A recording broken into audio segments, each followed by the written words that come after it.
What's up, everybody? Welcome back to the channel. Gibbon here with another video for you. It's kind of like a mini rant, I suppose. These car vlogs have seemed to have turned into a little bit of a mini rant. Now, I did put out a tweet today saying that I didn't have a video to put out because I hadn't done anything. I've been a little bit busy, so I didn't have any content available, and rather than just sort of hash something together, I thought it just easier not to do something. But I was thinking, and I wanted to talk to you about something that I'm seeing increasingly a lack of, and sort of relate it to personal experiences within my own sort of life at this moment in time. And the thing that I'm seeing a severe lack of at the moment is the word empathy. And let me give you the dictionary. I can't speak. The dictionary Jesus Christ.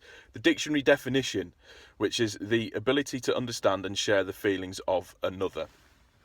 Now, let me give you an example of how that pertains to me. An example of good empathy, or somebody that is empathising with you.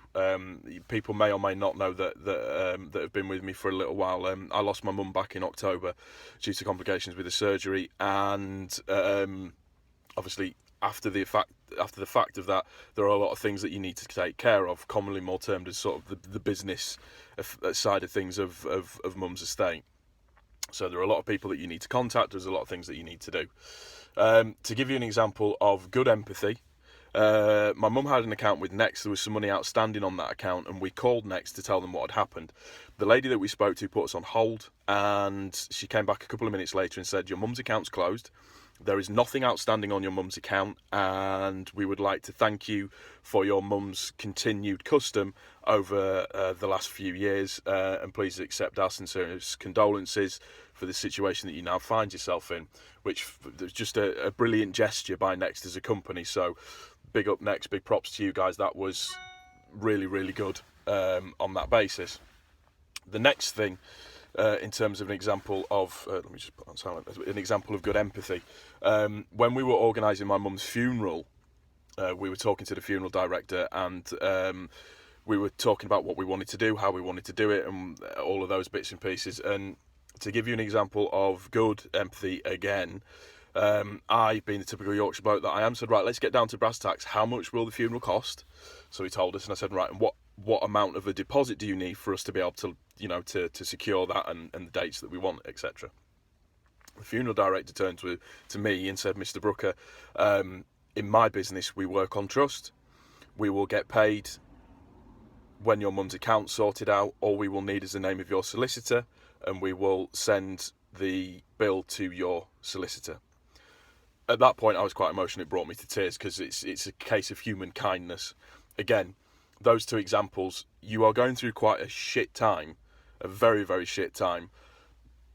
And those two companies in particular empathised with our situation and wanted to take the stress and the pressure of having to worry about anything at that moment in time away from us, so we could try to move forward as best as we can do.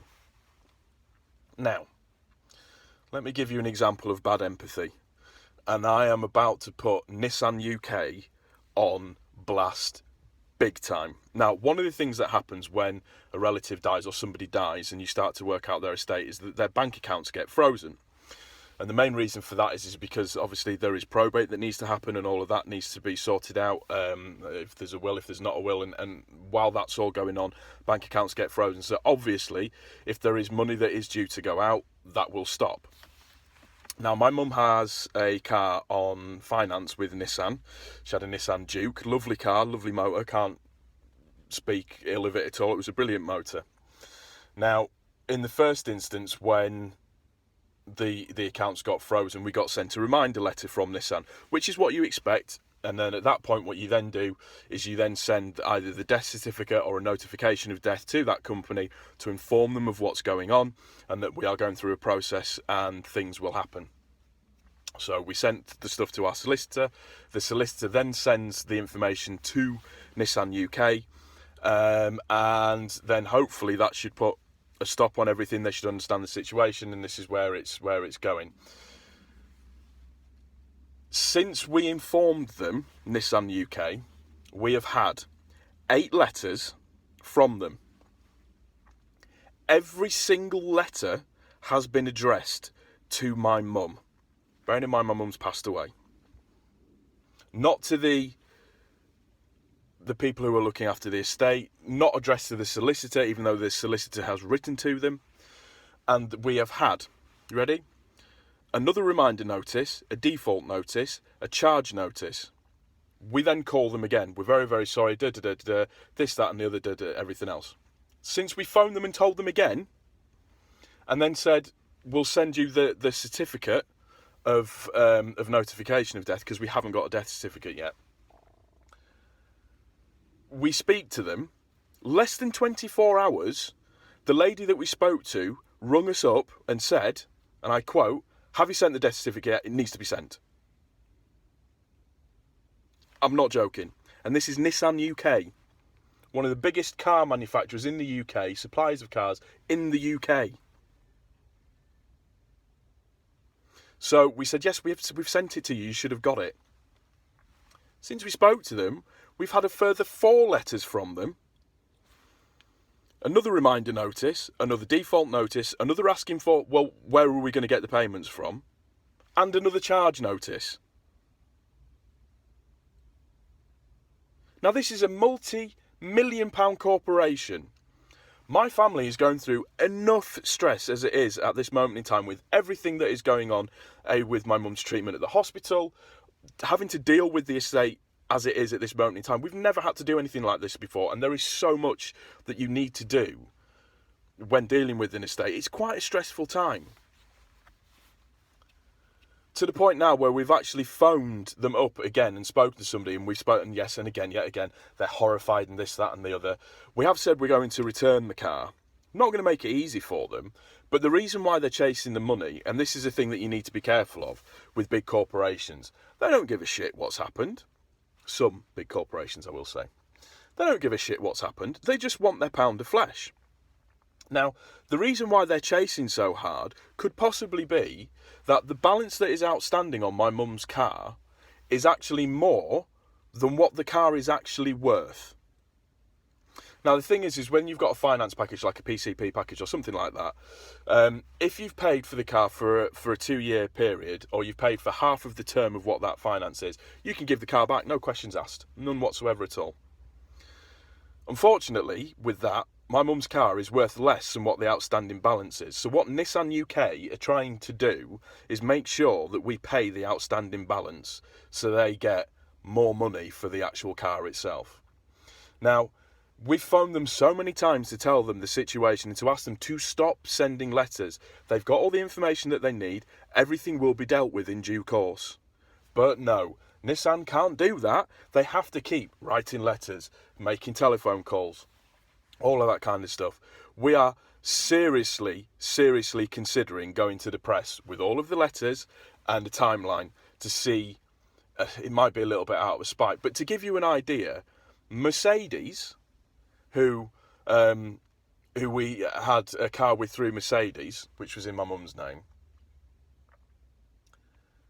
when they found out about the situation, and we got sent the reminder notice from them, and we informed them, we then have a conversation with Mercedes. They asked us what the intention was with the car, so we told them, I think we're going to pay off the finance on it. And Mercedes' response? Absolutely fine, not a problem at all. We'll wait until all of it's sorted out. We can wait, it's not a problem at all. Now that's Mercedes, premium brand. Nissan, you could learn a fucking lot from Mercedes, because I think, frankly, the way that you've treated me, my family, through this stressful time that we've been going through is disgusting. There's no other word for it.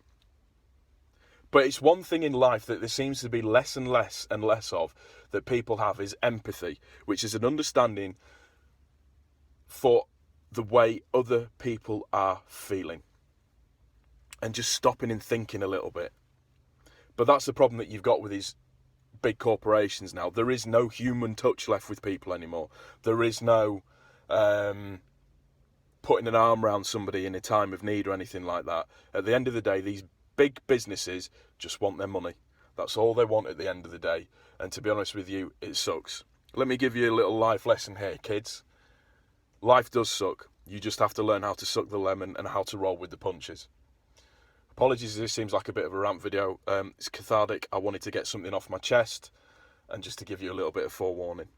But Nissan, you are a bunch of arseholes. That's all I've got to say about the situation. That's going to do it for this one, guys. I hope you've enjoyed it. If you have, please don't forget to click the like button. If you're new to my channel, please also don't forget to subscribe. We'll see you on the next one, guys. Peace.